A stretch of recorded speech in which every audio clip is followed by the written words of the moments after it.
más preguntas que el tiempo que se da para responder las preguntas. Si se consideran los países, bueno, nuestra temática es políticas que faciliten el proceso de integración económica de la región. Pues bien, así como existen políticas que las facilitan, existen otras que sencillamente no van en esa dirección y actúan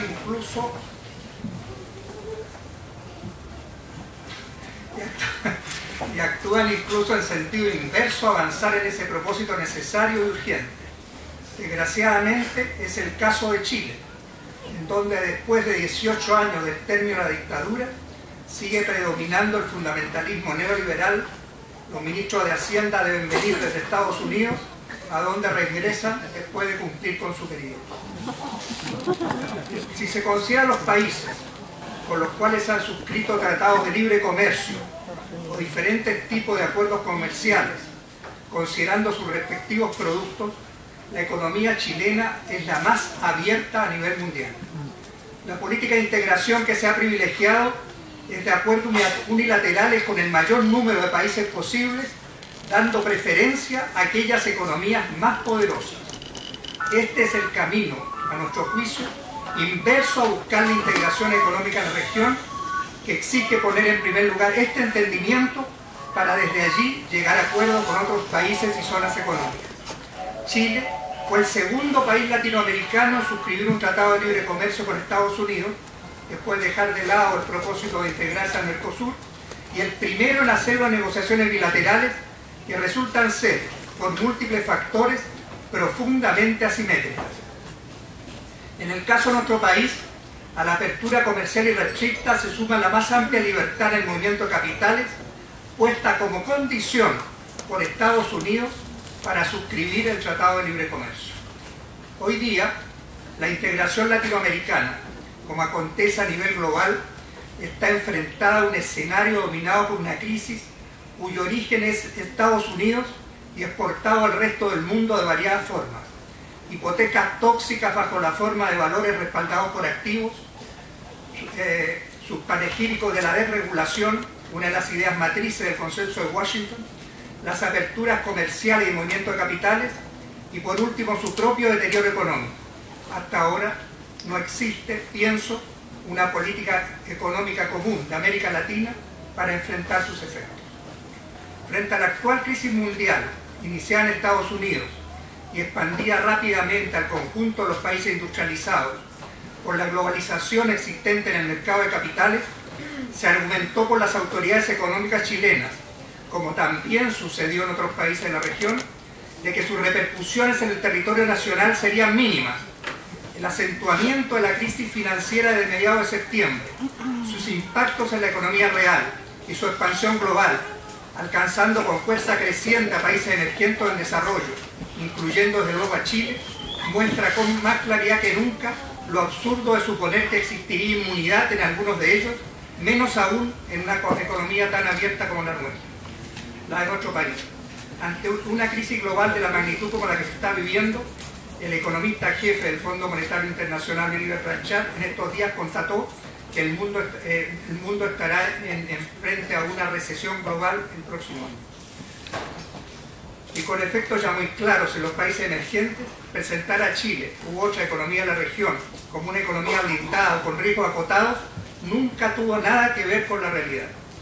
Chile, ha señalado la Presidenta de la República, es una de las 3 economías emergentes mejor preparadas para sortear el actual escenario. Ojalá fuese así. Sin embargo, no debe olvidarse que el país estuvo entre los más afectados por la Gran Depresión de los años 30, debido precisamente al alto grado de apertura que tenía en ese momento la economía nacional, situación que se repite en la actualidad, lo cual la hace extraordinariamente vulnerable a fenómenos externos. Ya la crisis del sudeste asiático fue subestimada por el expresidente Frei.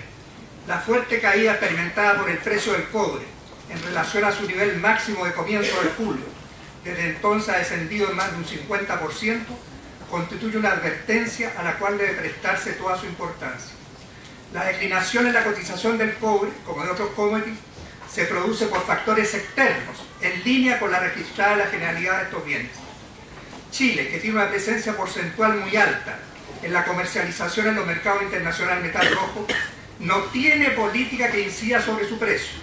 Por tanto, su evolución es exclusivamente un dato externo.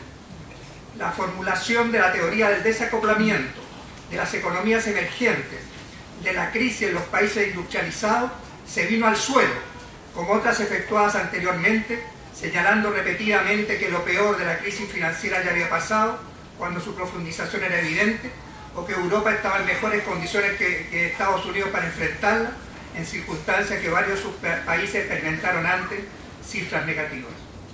A diferencia de diversas crisis de mercados emergentes anteriores, la confusión actual se esparció del mundo rico en gran medida gracias a los mercados de capital cada vez más integrados.